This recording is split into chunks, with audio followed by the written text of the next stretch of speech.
I'm telling you, people are amazing. People are good, and they want to help. The donations are so powerfully coming in that it's almost overwhelming. It wasn't Sage Lewis's plan in life to be a provider to the homeless. The beauty of this place is that everything is donated. I mean, this tree is donated. This tree wasn't here before Sage, opened up his doors and let the homeless population come in and basically inhabit the premises. Which started happening in 2015 after Lewis, a 46-year-old entrepreneur, former professor, and sometime auctioneer, hit the streets to gather signatures for a run at the mayor's seat.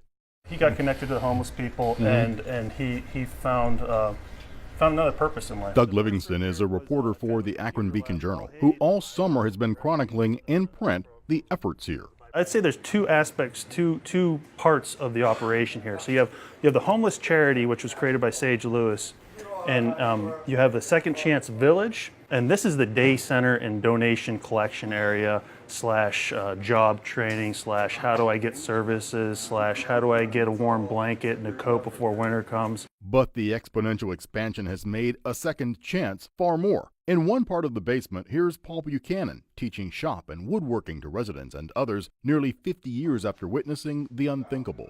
Went to Kent State University, but in my junior year, the National Guard came up there and certain things took place. So I decided to just leave the country. I stayed out of the country. I traveled on my own.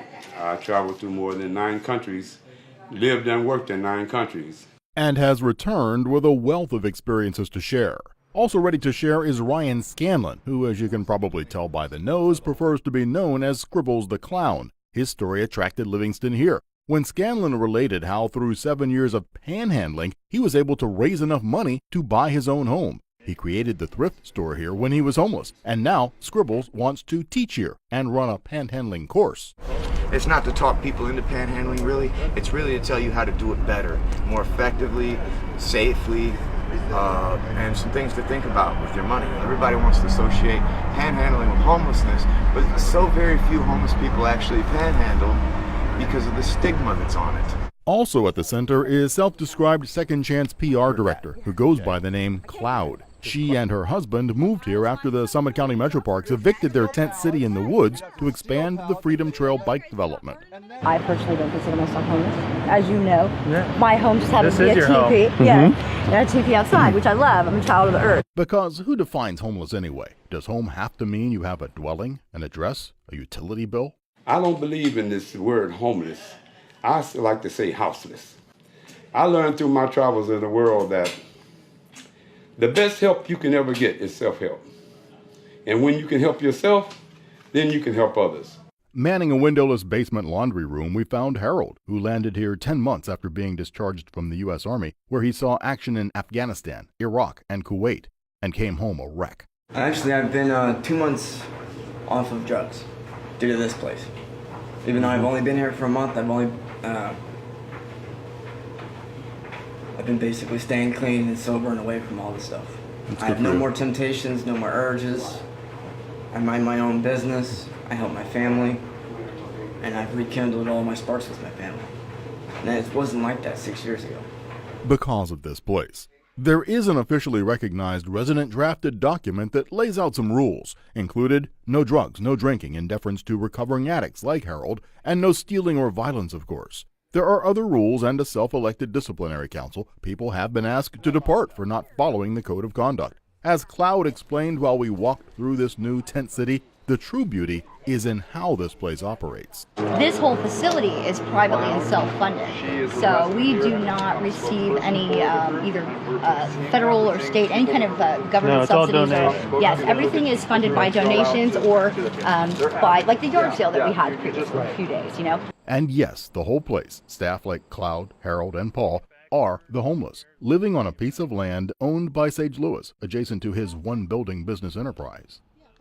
This is like an extreme case of real world, and you've got people with, just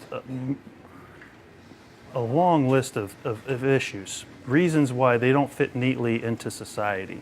A lot of the folks have come out of prison. A lot of them have come out of the woods. For some reason, whether it's drug addiction, mental illness, bad childhood, physical, sexual, mental abuse. extreme poverty, any one of those reasons happening before or after they became homeless.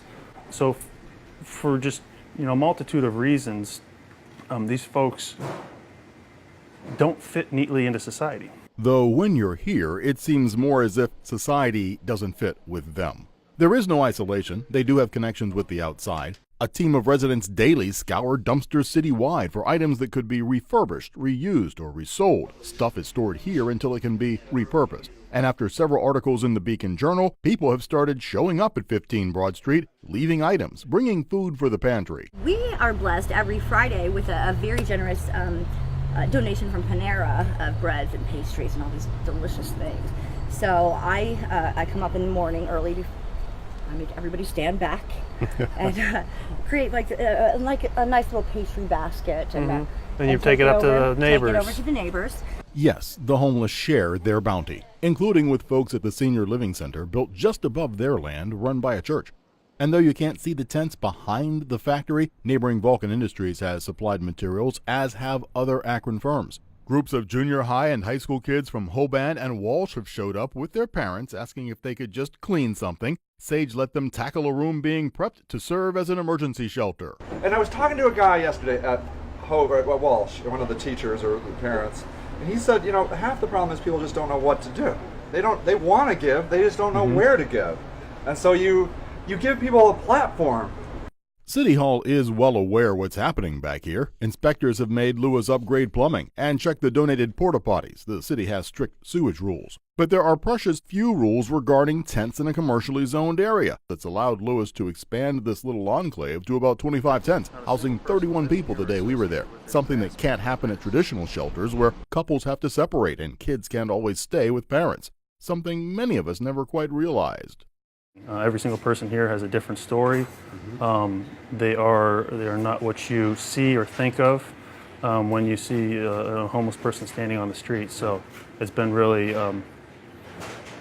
enlightening to be able to be a kind of a lens on what's happening here. Because of Doug Livingston and photographer Phil Masturzo being that lens, the encampment and the day center are being scrutinized, looked at to see if what's here could somehow be exported.